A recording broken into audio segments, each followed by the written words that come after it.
বারো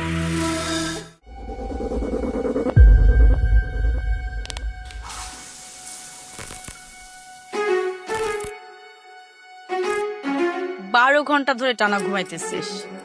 ভাগ্যিস রাইডারটা ভালো ছিল। আমার কিচ্ছু মনে পড়তেছে না। তোর সাথে না নরিন ছিল কালকে রাতে? থার্সডে নাইটে তামিলের বাসায় আমরা সবাই পার্টি করতেছি।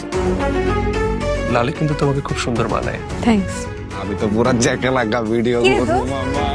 আপনি তো আর এক অপরাধ করে বসে আছেন, মদের আসরে গিয়েছেন, মদ খেয়ে মাতলামি করেছেন। Boyfriend girlfriend? Just friend. কাম সারছে।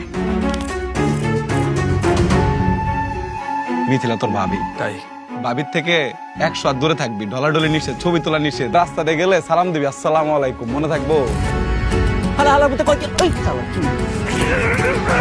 কি করছে শুনোস নাই? না শুনি নেই। তোর মতো বুক বন্ধু থাকা থেকে না থাকা ভালো। তা আপনার সাথে কি ঘটলো সেটাই তো আপনি স্পষ্ট করে বলতে পারছেন না, অথচ কাজিনের বাসায় গিয়েছেন সেটা মনে আছে। শুধু মাঝখানে 12 ঘন্টা মিসিং।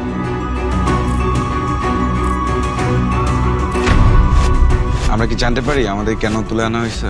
আপনারা আমাকে গল্প শোনাবেন। কিসের গল্প? থার্সডে নাইটের গল্প। স্যার প্লিজ আমাকে একটু হেল্প করেন।